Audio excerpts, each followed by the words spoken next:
Average जो size है वो ये है, साइज जो है वो थोड़ा सा बड़ा भी हो सकता है, लेकिन ज्यादा इतना बड़ा नहीं हो जाएगा कि 500 नैनोमीटर हो जाए। तो इसके अंदर तो रिलीज होने की वजह से ये जो बैंड्स है ये क्या नजर आएंगे, ब्राइट नजर आएंगे। तो जहां जहां पर कार्बन एटम्स मौजूद होंगे वहां वहां पर एक्साइटेशन डी एक्साइटेशन होगी। बिस्मिल्लाहिर्रहमानिर्रहीम। नेक्स्ट जो हमने टॉपिक डिस्कस कर रहे हैं वो basic concepts of chemistry, first year chemistry जो है वो हम डिस्कस कर रहे हैं और उसी का टॉपिक है एविडेंस ऑफ एटम। तो इसको हम देखेंगे और साथ में कॉन्सेप्ट ऑफ मॉलिक्यूल को भी हम देखने की कोशिश करेंगे। तो सबसे पहले हम देखते हैं एविडेंस ऑफ एटम के एटम को हमने कैसे देखा। ठीक है जी। तो एटम को देखने का जो सारा प्रोसेस था वो एविडेंस ऑफ एटम के अंदर आएगा। तो सबसे पहले हमने लाइट माइक्रोस्कोप की मदद से देखने की कोशिश की और उसकी मदद से हम नहीं देख पाए, और फिर हमने इलेक्ट्रॉन माइक्रोस्कोप को इस्तेमाल किया और उसकी मदद से हमने आलमोस्ट जो है एटम का इमेज हासिल कर लिया। फिर उसके बाद हमने एक्सरे वर्क किया और मज़ीद जो है मासेस और उसके रेडियस, डायमीटर वगैरह जो है वो एटम के मालूम किए। तो ये सारी जो चीज़ें हैं वो हमने किसके अंदर देखनी है, एविडेंस ऑफ एटम के अंदर देखना है। तो हम स्टार्ट करते हैं। तो सबसे पहले है जी एविडेंस ऑफ एटम।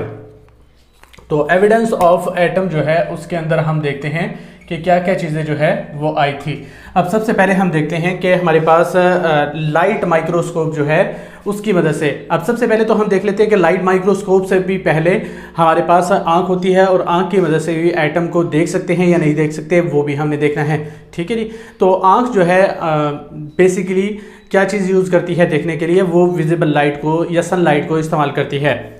और सनलाइट जो है उसकी अगर हम कहें कि वेवलेंथ कितनी होती है, उसकी सनलाइट की जो वेवलेंथ होती है हमारे पास, हम जो विजिबल लाइट जो है, ठीक है जी, विजिबल लाइट। अब विजिबल लाइट जो है या जो सनलाइट है उसकी जो वेवलेंथ होती है वो कितनी होती है, 430 से लेके और 740 नैनोमीटर तक होती है।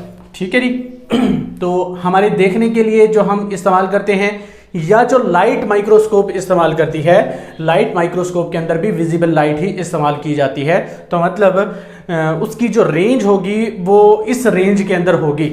ठीक है जी। तो आपकी बुक के अंदर लिख रखा है कि वो जो सनलाइट है या जो विजिबल लाइट है जो लाइट माइक्रोस्कोप में इस्तेमाल की जाती है वो 500 नैनोमीटर, ठीक है जी, अप टू 500 नैनोमीटर या अबव, इससे जो है वो चीज़ें देख सकती है। लेकिन इससे अगर कम चीज़ें होंगी, इससे छोटी चीज़ें होगी तो उनको देख नहीं पाएगी।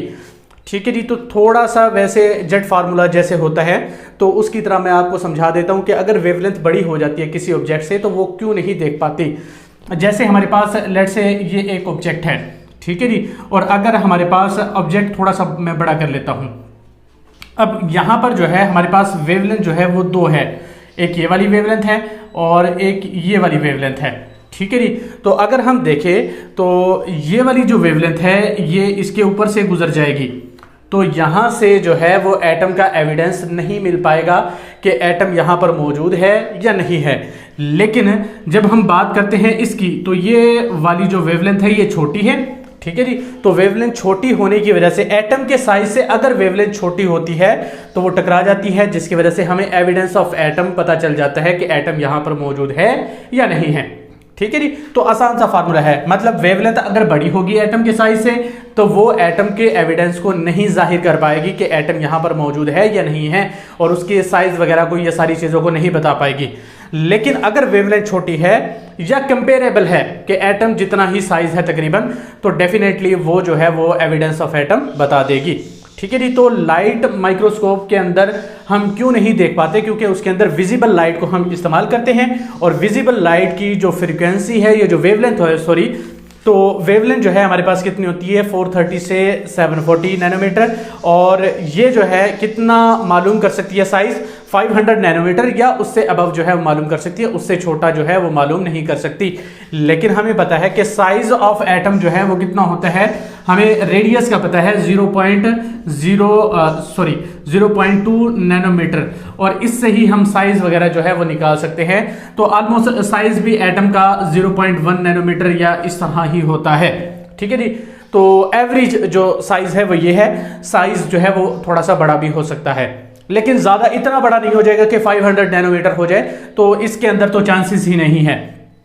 अब दूसरी जो हम जिसकी मदद से हम देख सकते हैं वो है इलेक्ट्रॉन माइक्रोस्कोप, जो हमने यूज़ किया इलेक्ट्रॉन। अब लाइट माइक्रोस्कोप की मदद से तो नहीं देख पाते, तो हमने इस्तेमाल किया इलेक्ट्रॉन माइक्रोस्कोप को। तो इलेक्ट्रॉन माइक्रोस्कोप जो है, इलेक्ट्रॉन माइक्रोस्कोप के अंदर हमने इस्तेमाल की इलेक्ट्रॉन बीम। ठीक है जी, क्या इस्तेमाल की? Electron beam. अब इलेक्ट्रॉन बीम की मदद से हम क्यों देख पाते हैं? हमने पढ़ रखा है वेव पार्टिकल डुअलिटी नेचर। ठीक है जी, कि जो पार्टिकल होता है उसके पास वेव वाली नेचर होती है और जो वेव है उसके पास पार्टिकल वाली नेचर होती है। तो इलेक्ट्रॉन जो है एज अ वेव और पार्टिकल दोनों की तरह बिहेव करता है। हालांकि आपको लगेगा कि इलेक्ट्रॉन तो एक पार्टिकल होता है, लेकिन इलेक्ट्रॉन बीम जो है एज अ वेव की तौर पर एक्ट करती है। तो इसकी एक खास वेवलेंथ होती है। ठीक है जी, और इसकी वेवलेंथ जो है बुक के अंदर नहीं लिख रखी, लेकिन मैं आपको लिख के दे देता हूं कि 2.43 नैनोमीटर होती है, नहीं 0.243 नैनोमीटर होती है। ठीक है जी, और यहां पर रेडियस ऑफ एटम कितना है? 0.2 नैनोमीटर। मतलब रेंज जो है तकरीबन मैच कर रही है, जिसकी वजह से होता क्या है कि ये जो इलेक्ट्रॉन बीम है उसकी साइज ऑफ एटम के कंपेरेबल जो वेवलेंथ होती है, जिसकी वजह से जो इलेक्ट्रॉन बीम है जिसकी मदद से हम क्या कर सकते हैं? साइज ऑफ एटम या एटम की जो प्रेजेंस है, एविडेंस है, वो मालूम कर सकते हैं। क्लियर हो जाएगी बात? लाइट माइक्रोस्कोप की मदद से क्यों नहीं मालूम कर पाते? क्योंकि उसकी जो वेवलेंथ है बहुत ज्यादा होती है साइज ऑफ एटम के लिहाज से, तो डेफिनेटली वो नहीं मालूम कर पाएगा। लेकिन इलेक्ट्रॉन माइक्रोस्कोप जो होती है उसके अंदर इलेक्ट्रॉन बीम को एज अ वेव यूज कर रहे हैं और उसकी वेवलेंथ जो है वो साइज ऑफ एटम के तकरीबन कंपेरेबल होती है, तो इसलिए हम उसको मालूम कर पाते हैं। क्लियर हो जाएगी बात? अब कुछ जो है एक छोटा सा पॉइंट लिख रखा है यहाँ पर, मतलब इलेक्ट्रॉन बीम से वो जो एविडेंस ऑफ एटम है वो मालूम हो गया। फिर उसके बाद एक छोटी सी डायग्राम बना रखी है, वो भी हम देख लेते हैं कि यहाँ पर जो है लेट्स से उसने कहा है कि बुक के अंदर भी बना रखी है कि कार्बन जो है ग्रेफाइट का हमने स्ट्रक्चर ले रखा है और ग्रेफाइट के स्ट्रक्चर को इलेक्ट्रॉन बीम की मदद से या इलेक्ट्रॉन माइक्रोस्कोप की मदद से देखा और उसको मैग्नीफाई किया 25 मिलियन या 15 मिलियन टाइम्स, जितना भी लिख रखा है वो बुक के अंदर देख लेना आपने।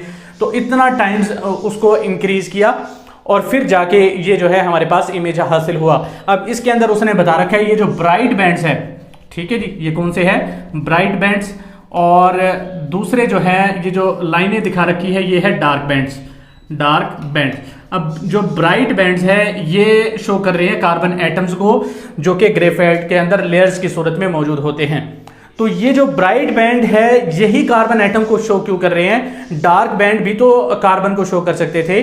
तो इसकी मेन रीजन ये है कि जो ब्राइट बैंड में कार्बन एटम्स मौजूद है तो वो ब्राइट क्यों नजर आ रहे हैं? डेफिनेटली होगा क्या, जब इलेक्ट्रॉन बीम को गिराएंगे हम एविडेंस ऑफ एटम के लिए तो डेफिनेटली वो क्या करेगी? इलेक्ट्रॉन को एक्साइट कर सकती है। तो इलेक्ट्रॉन एक्साइटेशन और डी एक्साइटेशन से होता क्या है? एनर्जी रिलीज होती है या जो लाइट है वो रिलीज होती है। तो फोटोन ऑफ लाइट रिलीज होने की वजह से ये जो बैंड्स है ये क्या नजर आएंगे? ब्राइट नजर आएंगे। तो जहां जहां पर कार्बन एटम्स मौजूद होंगे वहां पर एक्साइटेशन डी एक्साइटेशन होगी और जिसकी वजह से लाइट या फोटॉन जो है वो नजर आएगी, जिसकी वजह से ये जो लेयर्स है ये क्या नजर आती है? ब्राइट नजर आती है। इनको हम ब्राइट बैंड्स कहते हैं। क्लियर हो जाएगी बात? तो ये था हमारे पास छोटा सा टॉपिक। फिर उसके बाद आगे जो है हमने देखना है एविडेंस ऑफ एटम के अंदर लास्ट में हमारे पास एक्सरे वर्क के काफ़ी सारी चीज़ें जो है वो देखी गई एक्सरे की मदद से कि रेडियस कितना है, मासेस कितने हैं। तो मैं ये लिख देता हूँ, ये सिर्फ आपने याद रखनी है। तो हमारे पास रेडियस जो है वो कितना होता है? ये हमारे पास 0.23 नैनोमीटर जो है वो होता है। 0.2 नैनोमीटर जो है मोस्ट अप्रोप्रिएटली जो है वो हम इस्तेमाल करते हैं। ठीक है जी, तो ये होता है हमारे पास। फिर उसके बाद जो है मासेस के बारे में दे रखा है कि मासेस जो है वो कितने होते हैं। तो 10⁻⁻ जो है 27 से लेके 10⁻24 जो है वो केजी होता है मासेस। और इसको ग्राम्स के अंदर भी कन्वर्ट कर सकते हैं, वो आपने कर लेना है कि यहाँ पर जो है फिर क्या आ जाएगा, इसको भी हमने किससे मल्टीप्लाई कर देना है? 10⁻+3 से, और यहाँ पर भी 10⁻+3 से मल्टीप्लाई कर देना है। तो रेंज जो है वो मासेस ऑफ एटम की कितनी होती है? 10⁻⁻27 से लेके 10⁻⁻24 केजी तक होता है। ठीक है जी, और इसको अमूमन तौर पर हम AMU के अंदर जाहिर करते हैं। ठीक है जी, इसको हम इसके अंदर जाहिर नहीं करते बल्कि AMU के अंदर जाहिर करते हैं। और एक AMU जो है वो कितने की इक्वल होता है? 1.66 मल्टीप्लाई बाई 10⁻⁻27 केजीज जो है वो आ जाते हैं। क्लियर हो जाएगी बात? तो इस तरह हम क्या कर सकते हैं? AMU की मदद से भी जाहिर करते हैं, जो कि हम ज़्यादातर यूज़ करते हैं, मतलब कार्बन जो है उसका 12 एटॉमिक मास कहते हैं, तो 12 एटॉमिक मास वो AMU के अंदर जाहिर कर रहे होते हैं, ग्राम्स के अंदर शो नहीं कर रहे या kg के अंदर शो नहीं कर रहे। ठीक है जी, जैसे मैग्नीशियम का हम 24 कहते हैं तो वो जो है AMU होता है, 24 AMU एटॉमिक मास यूनिट। ठीक है जी, तो मोस्टली हो जाता है। फिर उसके बाद जो है नेक्स्ट एक छोटा सा पॉइंट ये है कि अगर हम एक डॉट लगाते हैं, आप ये डॉट जो पॉइंटर का है ये तो थोड़ा सा बड़ा लगेगा, अगर आप पेन के साथ सिर्फ एक क्या लगाते हैं, पॉइंट लगाते हैं या फुल स्टॉप लगाते हैं, उस फुल स्टॉप के अंदर 2 मिलियन से ज़्यादा क्या मौजूद होंगे, एटम्स मौजूद होंगे। तो मतलब इतना छोटा साइज होता है एटम का, तो इसीलिए हम क्या यूज़ करते हैं, इलेक्ट्रॉन बीम को यूज़ करते हैं, आम आँख से वो नज़र नहीं आ पाता। क्लियर हो जाएगी बात। तो ये था हमारे पास एविडेंस ऑफ एटम। आगे जो है हमने देखना है कॉन्सेप्ट ऑफ मॉलिक्यूल जो है। ठीक है जी, तो इसको हम नेक्स्ट लेक्चर के अंदर देखते हैं। तब तक के लिए अल्लाह हाफिज़।